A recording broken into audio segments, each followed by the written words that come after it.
今天才发现，原来咱们家里边这个剪刀不快了，钝了之后，用这个废锯条往上边刮几下，咱们这个剪刀立马锋利如新。首先来看啊，大家看一下我这个剪刀已经不快了，特别钝。你看我们剪这个纸，你看是不是？怎样剪它是剪不动的，看到没有？是不是？接下来给大家演示一下如何操作。你看咱们这个剪刀一共这一面有两个平面，一个宽的平面，宽的平面下边有一个小的窄面，我们刮的时候一定要刮这个窄面，不要刮这个宽面，刮这一面是不管用的。还有剪刀这一面我们也是不用刮的，刮这一面咱们这个剪刀就废了，更不快了。首先来看我们如何给它刮的特别锋利啊。首先咱们从家里边找一些这种牙膏，不要太多，往这个剪刀这个最小的平面抹上一些，好，这一面也抹上一些。你看抹上之后，咱们用这个锯条背面啊，我们刮的时候千万不要有这个锯齿的面，用这个背面刮这个剪刀。刮的时候啊，我们按同一方向刮，要么就是这么刮，要么就是这么刮，不要来回的刮。首先来看啊，大家看一下刮我这个锯面，你像我这个刮个30-20下就可以了。如果你家里边这个剪刀特别钝，我们可以多刮几下，这样一定要刮这一个小斜面啊，不要刮这一面，刮这一面是不管用的。1、2、3，好，我们一共给它刮个3头20下就可以了，同一个方向刮。好，这一面差不多了，我们再刮这一面。刮的时候一定要刮这个小的斜面，不要刮这个大的斜面。好，同样我们给它刮30下左右。好，现在已经差不多了。差不多了之后，我们把这些牙膏给它清理一下。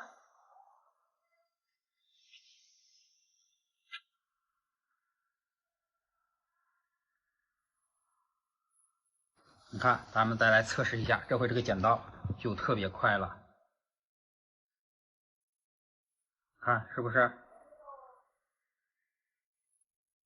非常的锋利了？你听这个剪纸的声音，是不是？咱们再找一张这样的纸测试一下，是不是非常的快？所以说呀，当咱们家里边这个剪刀钝了不快了之后，你就给它往这个最小的斜面挤上一些牙膏，用咱们家里边这种废旧的锯条轻轻的给它刮一下，一般刮个3头50下就可以了，是不是非常的管用？大家好，你像咱们家里边这种老旧的功放和音箱呢，很多朋友把它放在家里，有时候需要听歌时又没有这种外音源，连接不了咱们这个手机蓝牙是没法听的，那该怎么办呢？今天给大家分享一个实用的小方法，咱们买一个这样的蓝牙音频播放器就可以了。你看这一共是3个插头，中间呢这2个是插这个音频插头，也就是说红白莲花插头，这个是3.5毫米的音频插头，这一端是插在咱们这个220的交流电上，这就是它的整体外观。接下来给它演示一下如何使用。首先呢，咱们家里边这个功放和音箱啊，一般后边就有这个音频输入，你看到没有？咱们把刚才这个莲花插头我们给它插上，你比如插入这一端，我们给它插上，这一端也给它插上。另外一端呢，这2个插头我们分别插入这个蓝牙播放器这2个插头之上，我们把它插在咱们家中这种线板上，这样你看这个指示灯已经亮了。接下来咱们开始连接手机蓝牙。接下来呢，咱们打开自己的手机设置，你看这里有这个连接蓝牙，我们点开，看这里有一个开关，我们点开这里，现在正在搜索，看现在已经找到了，是不是？我们这里有一个繁声，有一个字母，我们点开，你看现在正在配对儿。好，已经连接好了，我们点这里配对儿，你看现在就可以使用了。接下来咱们听一首歌。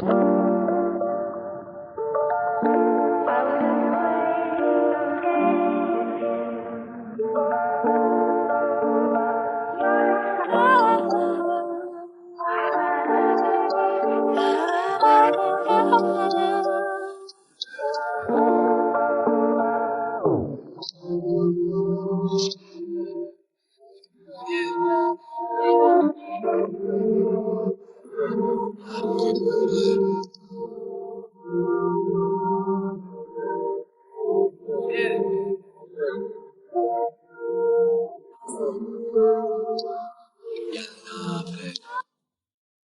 不是这样？咱们这个老旧功放音箱就可以使用了，效果还是不错的。大家好，一会儿咱们去安装一套户通啊。你看这个是45的这个锅片，下边这个架子你看是不锈钢的，这是这个接收头，这是这个机顶盒。你看这个机顶盒现在是天成的，给大家打开看一下。这是这个使用说明书。这是一个外置电源，早期的是内置电源，这是一个外置电源。你看，遥控器、高清线，现在这些户通啊都是配的高清线，早期是那个音视频线。这是这个机子，给大家看一下。你看，这是一个天成的，这是反面。你看，这里这是音视频线。这是电源插孔 HDMI 插孔 USB 插孔，现在这个功能还是挺多的。一会儿我们去给用户安装。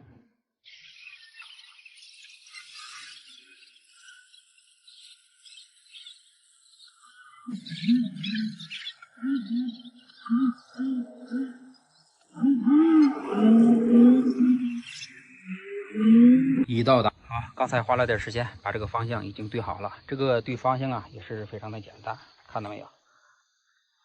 正南偏西45度角，也就是这个方向。只要这个方向没有树、楼、障碍物就行。你看它这个树比较小，没事。现在这个砖已经压好了，你看现在对的这个信号质量是98就可以了。我们把这个砖给它压结实了，多给它压一些。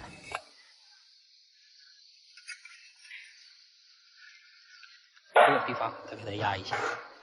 好，一会儿我们把这个线给它接上。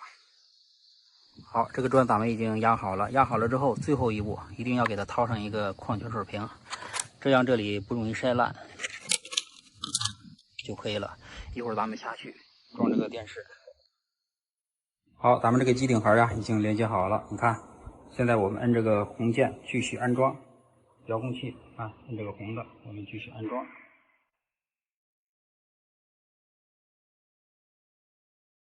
好，现在已经出来这个二维码，我们接着扫这个二维码。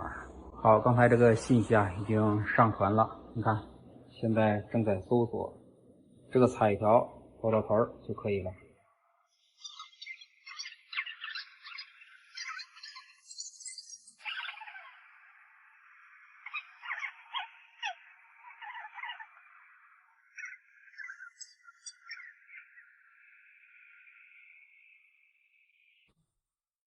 你看，这个可以收94套卫星电视节目，46套广播节目，还是可以的。问题，就您在做这个正角的虚化。8月下旬开始20方，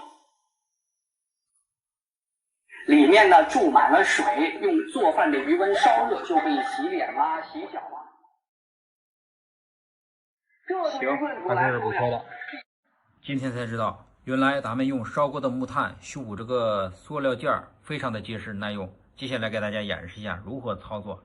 首先大家来看，我手里拿的这就是烧的这种木炭，我们用它修补塑料。我们找一张白纸，之后啊，我们找一个磨刀石，把这个木炭给它摩擦一下。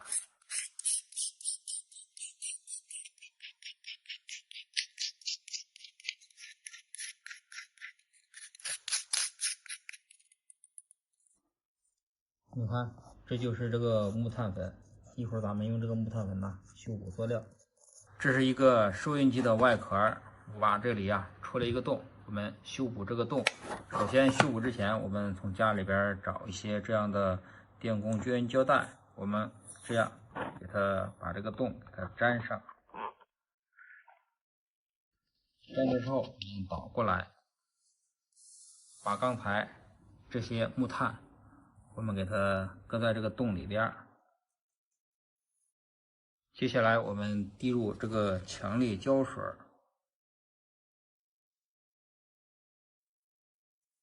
你看它会起反应的，大家仔细来看。这时候我们再搁上一点炭木粉。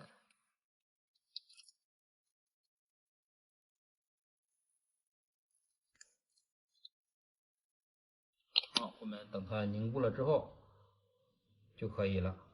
现在已经凝固好了，你看，非常的结实。你看，我们用力铲是铲不掉的。这时候我们就可以用这个打磨机或者是砂纸把这里打磨光滑就可以了。我们把这个给它揭掉，是不是还是挺结实的？所以说呀，当咱们修补这种塑料件时，我们就用这种烧过的这种木头加上这种胶水，就能轻轻松松修补这种塑料支架，非常的结实，非常的实用。大家好，今天咱们修一下这台空调。你看，这是一台格力的小金富。用户说呀，这台空调制冷效果不好。咱们看一下这个遥控器，你看这个遥控器已经调到强力了，效果还是不行。一会儿咱们去外边看一下。这就是这个室外机。咱们首先看一下这两根管子，你看这两根管子已经出汗了。还可以哇凉哇凉的，说明啊，它是不缺氟的。接下来咱们看一下这个后边，看一下后边脏不脏。好，后边也是可以，不算是太脏，滴水也是正常。你像这种情况呀，应该就是这个风机的问题，感觉这个风啊特别小。你看这个风扇转的是非常的慢。你像它这种情况，我们给它换一个风机电容。应该就有所改善。一会儿咱们把这个壳子给它拆开看一下。我们关掉这个空调，把这个电源线给它拔掉。接下来咱们开始拆这个外机。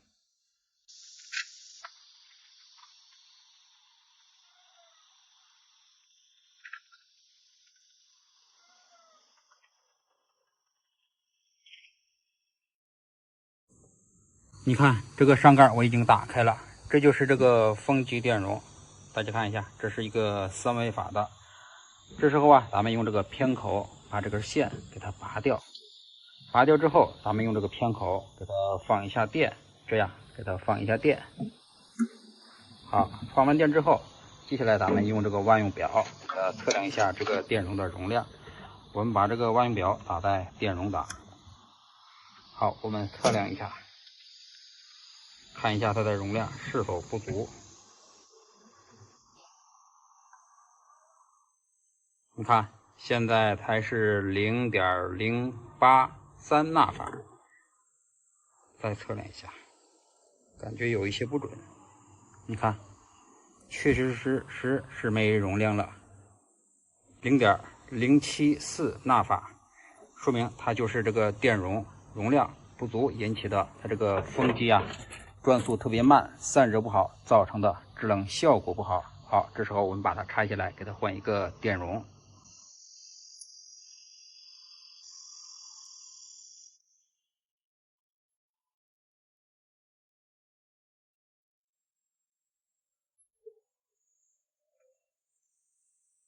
这时候啊，我给它找了两个电容，一个4维法的，一个2.5的。它原先这个呀是3维法的。这时候我们最好是给它换一模一样的。你像我这里没有，我给它换一个2.5的。接下来咱们再测量一下。你看，这是刚才拆下的这个电容，你看，它现在又是379纳法了。这是这个新的2.5的。你看，2.43微法，非常的正常。以后我们把它给它装上。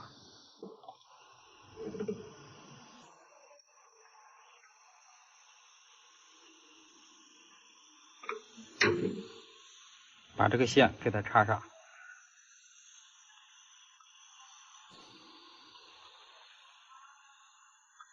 好，接下来咱们试一下机。你看，这台是原装的空压缩机电容，30微瓦的6分的，这个已经用了20多年了，依然没事。好，接下来咱们试一下机。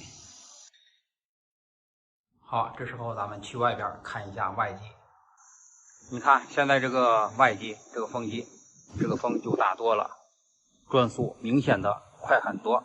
所以说呀，当咱们家里边这个空调啊制冷效果不好，有时候就是咱们这个风机电容容量减小所致，导致这个外机散热不好造成的制冷效果不好。好了，视频给大家分享到这里，一会儿我们把这个壳子给它装上就可以了。大家好，你像咱们吃完的这种药壳呀，我们先不要扔掉，我们把它这个铝箔纸撕下来，放在火上烤一烤，使用价值立马翻倍。它到底有什么作用呢？接下来大家跟我一起来看。首先，咱们把这个金箔纸这样给它撕下来，撕下来之后啊，我们把它放在火上，这样给它烤一烤，好，这样就行了。接下来大家跟我一起来看它到底有什么作用。首先，咱们把刚才放在火上烧的这种药的外壳，这种铝箔纸，我们用剪刀给它剪一下，剪成圆形、方形都可以。好，我们给它剪成这种形状，再给它剪一下，我们给它放在一边，给它备用。你看，就是这个样子，给它放在这里。你比如咱们家里边常用的这些遥控器啊，常用的这些按键，用时间长了它就不灵敏了。你看是不是？这一个还算是可以，这一个挺灵敏。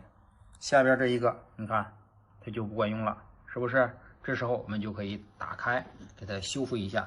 我们用这个刀片给它打开，先把这个电池给它拆掉，用壁纸刀轻轻一撬，你看就开了。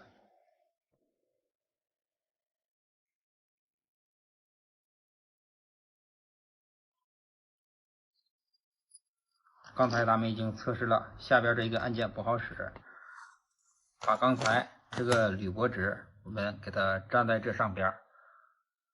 首先给大家放大一下，我们找这个502的胶水，把这个不好用的这些按键呢，这些给它点上一滴胶水。好，点上胶水之后啊，我们把刚才这个烧过的这个药皮纸给它粘在这上边，哎，你看这样就呆住了。这时候把这个壳给它装上，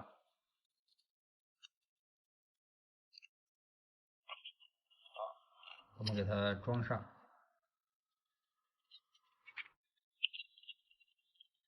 把电池也给它装上。你看，这回这个按键就好用多了，是不是？所以说呀，当咱们家里边这些遥控器按键失灵了，不好用了，我们就把家里边这些吃完药剩下的这铝箔纸，在火上烤一烤，给它粘在这个按键上就可以了。大家好，你像咱们使用的这种万用表啊，这个开关键有时候失灵了，不管用怎么办？今天给大家分享一下。你比如我这块万用表，你看是不是开不开机？最好你还得找感觉，哎。有时候找感觉，你能把它开开；有时候你怎样呢，它也是开不开的。你像这种情况，我们如何解决呢？接下来给大家分享一下。首先，咱们把这个2个表笔给它拔掉，把这个皮套给它拿掉，这样从上边往下，你看，这样就拆下来了。拆下来之后，你看一共是3条螺丝，我们把这3条螺丝给它拆开。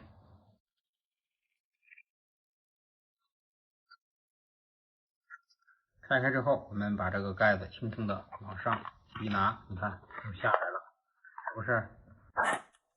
这个开关就在这个地方。这时候我们还需要把这一条螺丝也给它拆掉。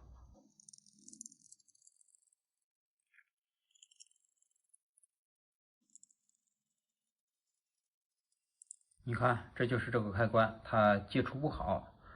这时候我们想法把这个开关打开，打开这个开关呢，我们从家里边找一个这样的针，撬这个地方。但是这边啊也有个卡槽，这里不好撬。这时候我们就需要把这个屏幕也给它拆一下。这里有一条螺丝，看，我们轻轻的把这个螺丝给它拆掉。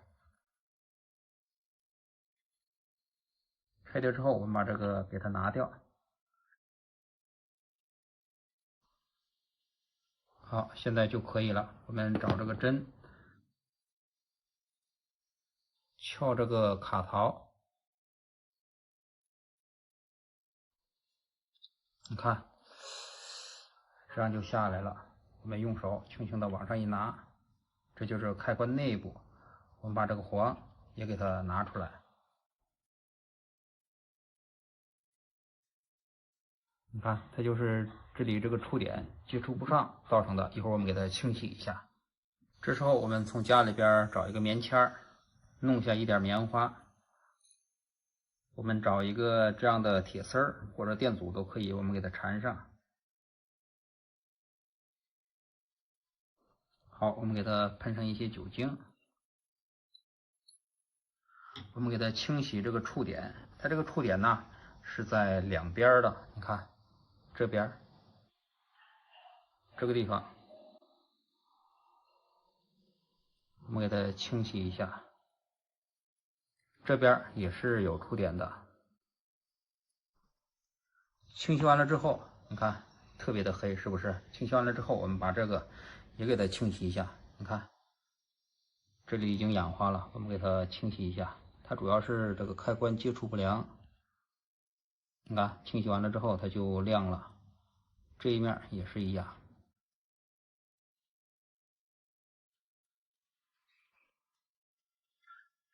亮多了，一会儿我们给它装上。我们把这个簧给它装上。簧装置之后啊，我们把这个开关套上这个卡槽上，这样给它套上。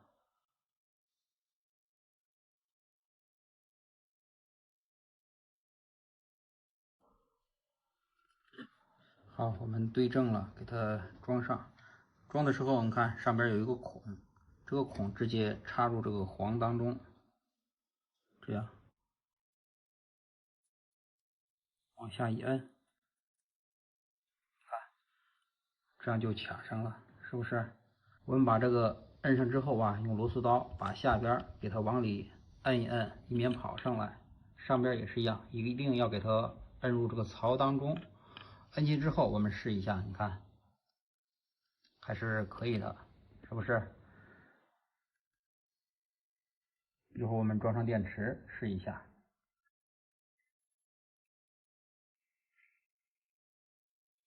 装上。好，把这个槽对好了之后，一摁，你看就可以了。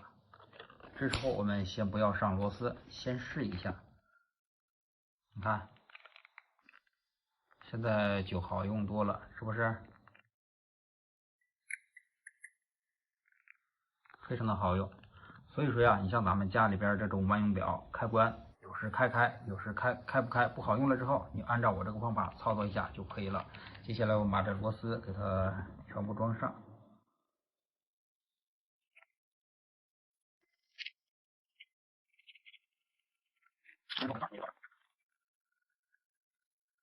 看，这样就好用多了，是不是？好了，视频给大家分享到这里，我们下期再见。大家好，你像咱们家里边这种老式的铁质的阀门呀，尤其是暖气上或者水果上啊，经常会见到。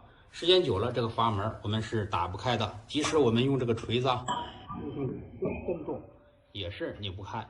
那么有没有什么好的方法快速的把它打开呢？今天给大家分享一个实用的生活小技能，轻轻松松就可以让这个阀门把它打开。好，接下来给大家演示一下。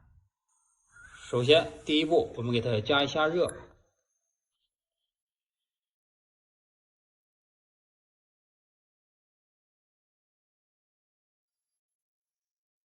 加热主要是加热这个根部，时间不要太长。如果你加热太严重的话，也就是说加的太热的话，它里面这个橡胶垫容易坏掉，所以我们要掌握火候，差不多就可以了。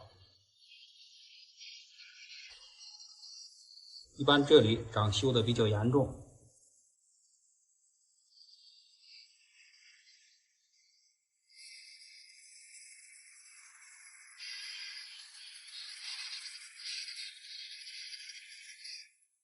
好，这样就差不多了。这时候我们找一些倍儿凉的水给它倒上。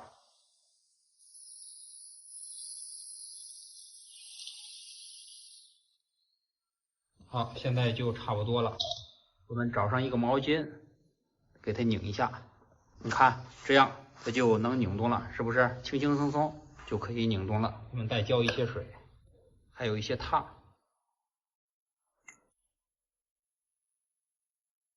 还是挺烫的。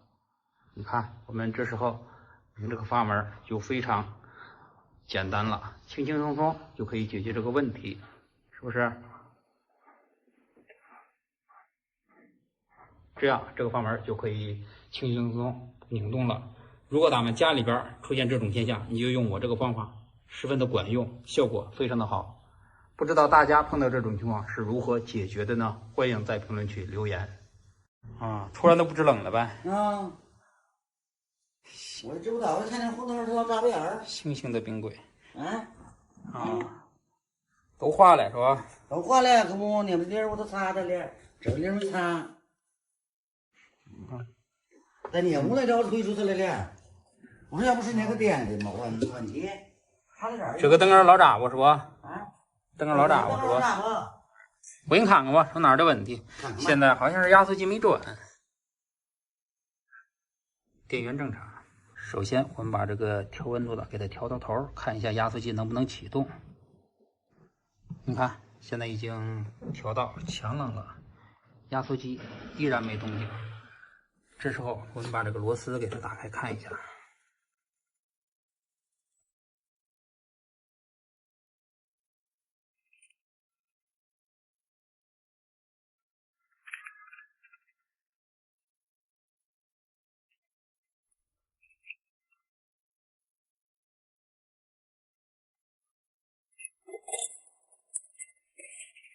我们用手摸一下这个压缩机，看这个压缩机特别烫，说明这个供电是正常的，有可能是压缩机没启动。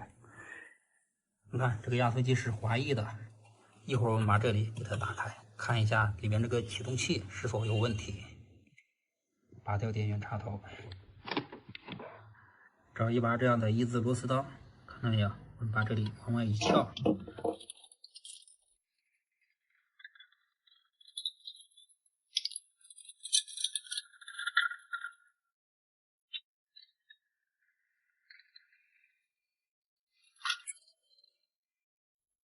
你看，它这个是一体的，我们用手晃一晃，感觉还可以。一会儿我们把它打开看一下，你看已经打开了。这个 PTC 啊，这个启动器也是完好的，没事儿，说明它这个问题就是压缩机的问题。我们把这个给它装上，再试一下机。好，这个启动器啊已经装好了，现在过去了有10分钟，这个有一些凉了，我们插上电。试一下，看能否启动。如果不能启动，就是压缩机坏掉了。你看，嗡嗡响，不启动。你看，还是起不来。买了几年了？买了2年了。你这个压缩机坏了。我们看一下生产日期，你看，20年6月20，3年了呗。3年了。我们把这里给它掐开看一看，还有佛没佛。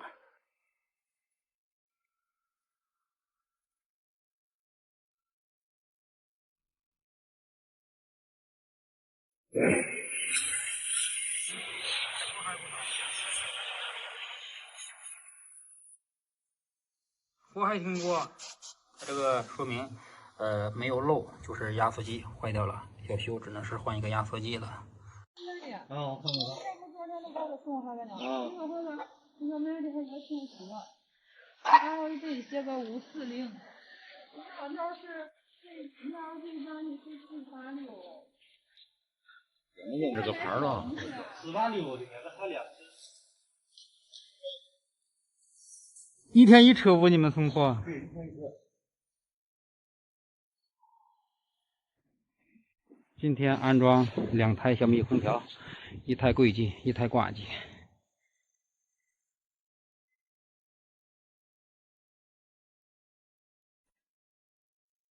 刚才打孔的时候，这个水钻摔烂了，报销了，这是铸铝的。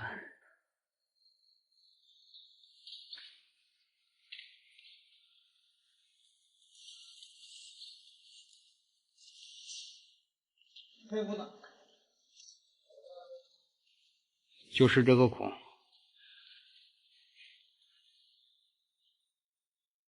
打这个眼儿，把水钻摔坏了。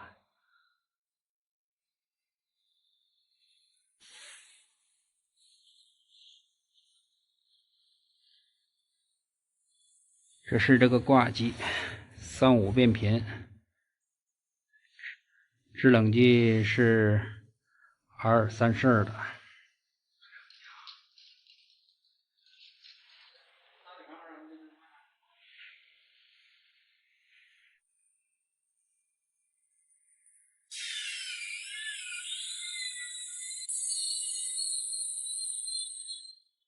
好，这个柜机已经安装好了。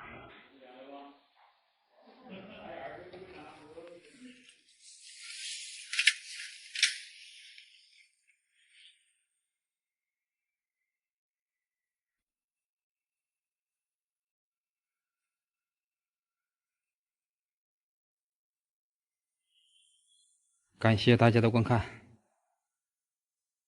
你像咱们家里边这个啤酒啊，喝不完了我们扔了太可惜。那么我们怎样给它密封保存呢？今天给大家分享一下。你比如这是一个啤酒瓶啊，里边还有啤酒，是不是？这时候我们就需要给它做一个盖儿。但是呢，我们用这种矿泉水瓶上的这个盖儿呀，你看我们开上是盖不上的。如果我们找一个啤酒瓶的盖儿，你看盖上，它也是待不住的。那么我们怎样密封呢？今天给大家分享一个十分好用的方法，轻轻松松咱们把这个啤酒给它密封上。首先呢，咱们从家里边找一个这样的矿泉水瓶，我们用剪刀或者是说锡纸刀给它拉开，比如这一个我们给它划开，划开之后啊，来我们把广告拿去，从这里划开。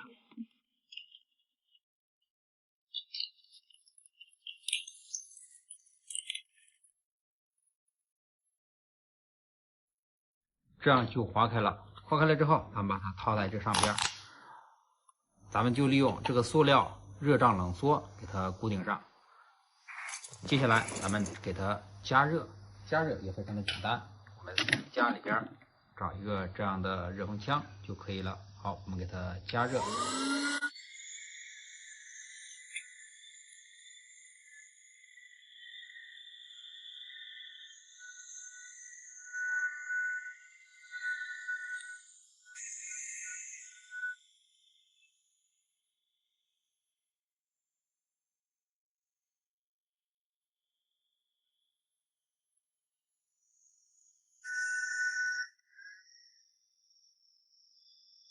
你看，这样咱们这个瓶口就做好了。接下来咱们把这个盖儿看往上一拧，咱们试一下这个水漏不漏？你看是不是一点也不漏？这样咱们放进冰箱就可以保存剩下的这半瓶啤酒了，是不是非常的简单？所以说呀，当咱们家里边有喝不完的这个啤酒，你就用我这个方法给它做一个瓶盖，这样拧上放在冰箱里保存，非常的实用。嗨，大家好，我是老吴。今天给大家分享一个事情啊，上午一个客户打电话呀，说他们家的电器全部烧掉了。我问了一下是什么原因，结果他说呀，这个电工在换电表的时候，接在火线上了，也就是说接了2根火，结果家里边东西全部坏掉了。而同一隔壁邻居人家就没事，任何电器就没烧。这个客户啊，心里也就是说比较怀疑他家为什么烧，我家去烧了呢？其实啊，我去了看了一下，原因找到了，非常的简单，大家看一下，也就是这一个邻居啊，人家装了一个这个欠压保护器。你像这个欠压保护器啊，无论是电压过高、电压过低，它都没事，它就会掉了，不通电了。等过一段时间，一般是1分钟之内，它就自动复电。隔壁就装了这样一个欠压保护器，所以说呀，你像咱们家里边一般装这个的很少。我建议大家家里边可以装一个这个它可以保护咱们家里边任何的家用电器，你无论是零件掉了还是电工接错线了，只要有它，一般情况下咱们家里边这个电器它是不会烧的。给大家看一下，主要是损坏了哪些东西。你看桌子上全部是一节的，全是坏掉的。首先给大家看一下，你像这个电源烧掉了，电源适配器，还有这一个也是电源适配器，你看这里都炸开了，这个也是烧掉的。变压器，这个是空调上边的，这个变压器，这个是热水器上的，这个变压器，这个也是空调上的，这个变压器，这是万年历上的，这个变压器，你看这里已经鼓出来了，洗衣机上的，整流桥，压稳电阻，这是老电视上的一个电源块。这是灯上的这个电容也鼓了，这是监控上的电源，你看这里也鼓了。苹果手机充电器加上一个电动叉充电器，还有一个新买的电扇，他们家新买的电扇这个电机也坏掉了，这是给他改的，是不是坏的东西确实是不少？所以说呀，你像咱们家里边如果为了安全起见呢，家里边最好是装上一个这样的牵压保护器就可以了，一般就可以避免这种情况的发生。不知道广大网友家里边装没有装这个牵压保护器？有的，反正是你像我们这块啊，一般农村很少有装这个的，基本上是没有装这个的。还是个人建议，家里边能装的就装一个这个牵压保护器吧。你看这是多大？是不是？这损失是不是非常的不小？假如你买了保险，这个就是免费的。如果你没有买保险，或者说由于某种意外，比如假如自己接线接错了线，接在380上了，你想这些全部得换，是不是？这是不是一笔不小的支出啊？好了，视频给大家分享到这里，我们下期再见。大家好，你像咱们家里边这个冰箱啊，用时间久了，许多朋友啊就会里里外外、上上下下全部给它清洗一遍。但是啊，其中有一个地方是这个冰箱当中最脏的，今天给大家分享一下。你比如上边大家都知道，把上边所有的内饰，把这个东西拿出来给它清洗完了，一般是没问题。下边也是如此，看到没有？也是几个车体。其中啊有一个地方最脏，接下来给大家分享一下。你比如一般最脏的地方就是这个地方，大家看一下，看恼火了，你看是不是？大家仔细看，这个是冰箱当中最脏的，你无论怎样洗都洗不掉。接下来给大家分享一下咱们这个冷藏室这个地方如何清洗，还有这个。看到没有？是不是？这是最脏的地方。接下来给大家分享一下如何具体把它拆下来清洗。你看这个我已经拿出来了，最脏的就是这个地方，大家仔细看一下，是不是非常的脏？是不是？这时候啊，我们从家里边找一个1字的螺丝刀，我们轻轻的撬一下，把这个上盖给它撬下来，这样，你看。这样就下来了。这时候我们把这些脏物给它清洗一下，你看是不是非常的脏？好，我们用这个布啊给它擦洗一下，再用水一冲就干净了。你看是不是？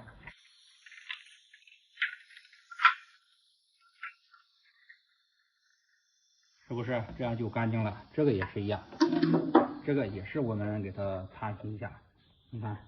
这个地方时间长了，所以我们这个冰箱这个壳子啊，最脏的就是这个地方。时间长了，我们一定要给它清洗一下。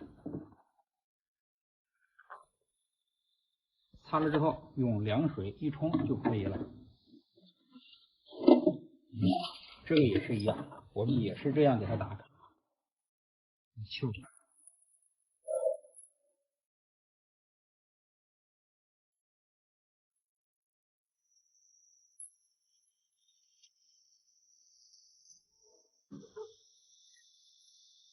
一般很多朋友啊，清洗这个冰箱，他都是忘记清洗这个地方，不知道这个地方怎样清洗。这样清洗完了之后，我们按原来的方向这样一卡，看到没有？这样一卡就卡上了，非常的简单，是不是？所以说呀，当咱们家里边这个冰箱清洗完了之后，主要你把这个地方给它清洗一下，这才是最脏的地方。不知道大家平时怎样清洗这个地方？大家好，今天我们修一下这台格力空调，用说效果不好，你看这个粗管结霜，你像这个粗管结霜啊，大部分都是内机脏了所导致的，这个内机的冷气散发不了造成的。一会儿我们看一下内机，这是这个内机，首先我们看一下。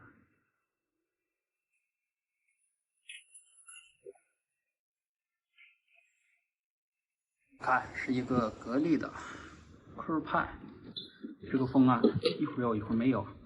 你看这个网子的是挺干净，你看到没有？这个蒸发器已经结霜了，说明这个冷气啊散发不出来。你看这个也是一样，已经结冰了。这个风啊时大时小，因为这种情况下，我们给它处理一下。首先，我们拔掉这个电源。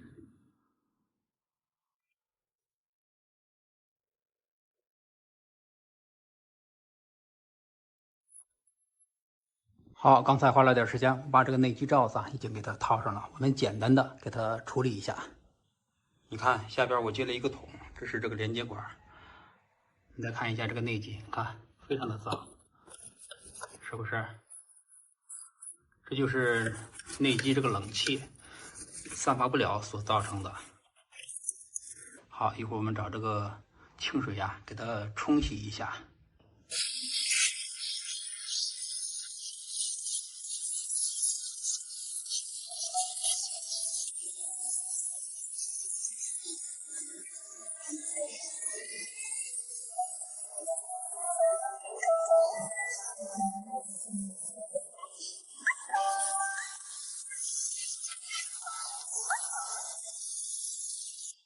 你看，经过清洗就干净多了。看一下这个蒸发器，是不是非常的干净？一会儿我们把这个过滤网给它装上，试一下机，看一下这个外机这个粗管还结不结霜。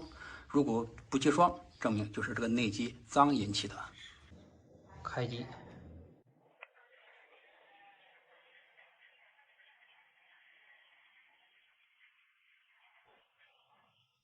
你看，现在感觉这个风明显比原先大了。一会儿我们去外边看一下。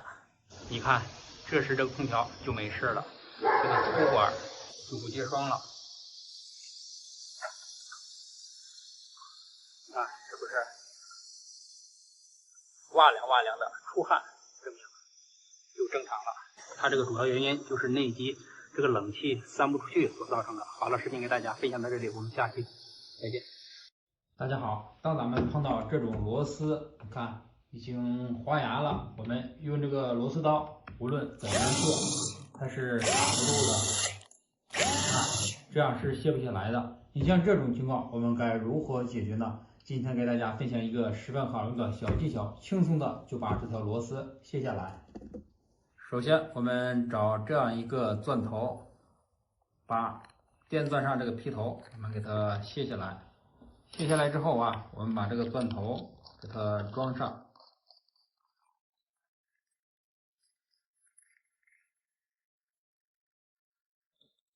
装上之后，啊，我们把这个档位调成最大。我们把这个螺丝给它打下来，打的时候啊，它也是有技巧的。我们先让这个钻头顺时针旋转，利用这个热量啊，把这个塑料稍微的融化一下。接着，当这个融化好了之后，发现这个螺丝周围有软的迹象，迅速的让这个钻头逆时针旋转，也就是这么一个流程。好，给大家演示一下。我们先让它顺时针旋转，你看，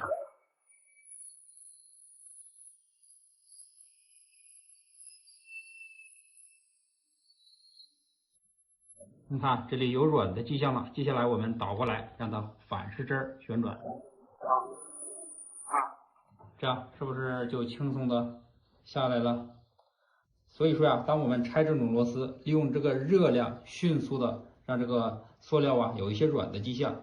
当这个塑料，也就是这个螺丝，有动的迹象，我们顺时针把这个扳过来，让它逆时针旋转，这样咱们这个螺丝就轻松的下来了，是不是非常的简单？不知道大家碰到这种情况是如何解决的呢？欢迎在评论区留言，咱们共同讨论。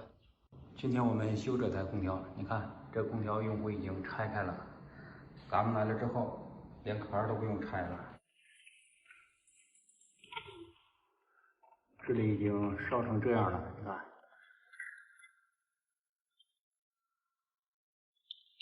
首先我们把这里给它处理一下，看见没？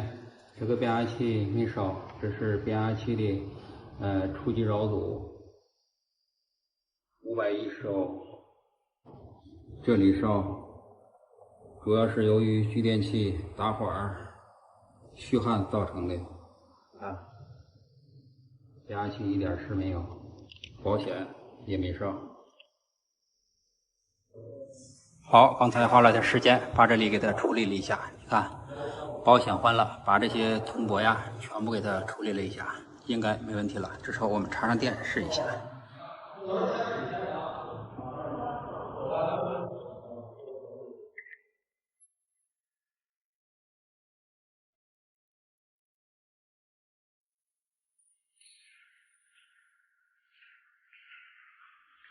知道，这阵子都没我他妈多长时间没睡了，我们看一下。我他妈累的我也想睡会儿。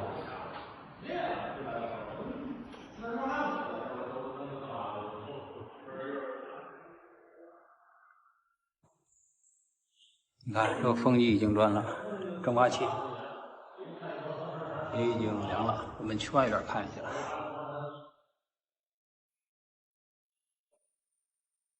你看，高低压管都挺凉的，说明不缺火。风机也可以，一会儿我们把壳子上上，应该就可以了。大家好，你像咱们家里边这个剪刀啊，由于操作不当，往往会出现这里合不上嘴儿。你看这个剪刀，是不是它已经合不上嘴了？这样我们再使用起来特别别扭。你看，我们剪的时候只能用这个地方剪，这个地方它就剪不了了。那么像出现这种情况，我们该如何解决呢？今天给大家分享一个生活小技能，非常的简单。我们只需要一把钳子和一把螺丝刀就能解决这个问题。首先，咱们把这个螺丝刀看到没有？这个地方我们给它搁在这个地方，搁在这个剪子手柄这个地方。我们用这个钳子夹这个地方。夹的时候，大家用力要均匀，不要用猛力，以免给它夹折了。你看，按照我这个方法，这样用力，再用力，再用力。好，现在差不多了，咱们看一下效果怎么样？你看是不是？这样咱们这个剪刀就修好了，是不是非常的简单？你看，现在已经严丝合缝了。我们这个剪刀这样拿着能待住，说明是没问题的。你像有些剪刀啊，它不好用了，不快，一般就是这里这个螺丝，也就是这个铆钉松了，我们用锤子去砸一砸就行。一般正常的剪刀，我们从上往下怎样调整这个把儿？你看它是能待住的，是不是？好，接下来咱们试一下效果。你看现在就非常快了，是不是？你看是不是剪这个边儿也能剪了？你刚才它只能用中间这一块剪，现在上下都可以剪了。所以说呀，当咱们家里边这个剪刀出现合不上嘴儿，你就按照我这个方法给它处理一下就可以了。只需要一把钳子和一把螺丝刀就能轻松搞定，是不是非常的简单？希望这个视频可以帮到您。再见。大家好，今天给大家分享一个视频，你像咱们这种苹果手机的这种20瓦的快充头啊，很多朋友不知道如何鉴别它的真假。今天给大家分享一个十分简单的方法，一把螺丝刀就能轻轻松松辨别它到底是真的是假的。你比如我手里拿的这一个，它就是一个假货。首先咱们从外观上看呢，你看是无法鉴别它的真假的，是不是？一般苹果手机原装的这个手机充电器，这里我们用螺丝刀这样撬是撬不开的。你像它这个是可以撬开的，这种假货高仿的都可以撬开，而且里边啊它有这个配重，做工比较粗糙。好，我就以这一个给大家拆解，让大家看一下。你看刚才这里我撬过，我们用这个螺丝刀轻轻一撬就能把它撬开。一般真正原装的这里它是我们用螺丝刀，无论你是怎样撬，还是用这种钳子砸，我们是撬不开的。这种假货高仿的它是可以撬开的。接下来打开这里之后，我们看这里，如果这里有这个胶，你看它这个有一块这个白胶，这个绝对是假货。真正的苹果原装这个手机充电的话，这里没有这个胶，胶后边就是一个配重。好，给大家拿出来让大家看一下。用钳子尖嘴给它夹出来，你看是不是就夹出来了？夹出来之后，大家仔细看，这里有一块铁块啊，我们用力把它拿出来，这就是一个配重。你像真正的原装的手机充电器，它是没有这个配重的，也就是说没有这个铁块，这个还是蛮重的。我们再看一下它的做工，你看它的做工也是相当粗糙的。正儿八经的这种原装的充电器，我们看这个电容就可以看出来。你看它这个电容是不是400伏15位法，做工非常的粗糙。真正的原装的充电头，它这些电容啊全是日本进口的，没有国产的。你像这种，你看这个电阻是不是？而且啊，它这个供膜电感也没有。真正的原装手机充电器，一般它这面有一个供膜电感，是不是？这种非常的假，一看就可以看出来。所以说呀，当咱们买这种苹果手机这种充电头的时候，首先我们一定要注意一下，一定要在正规渠道购买。你比如这个充电头在120以下，或者是说100以下，你买的基本上都是假的。正规的一般都在120以上才可以买到这种真的。所以说呀，当咱们买这个苹果手机充电头的时候，首先我们一个是看价格，第二一个是看渠道，这样才能避免买到假货。不知道大家买这种苹果手机充电头的时候是如何判断真假的？欢迎在评论区留言。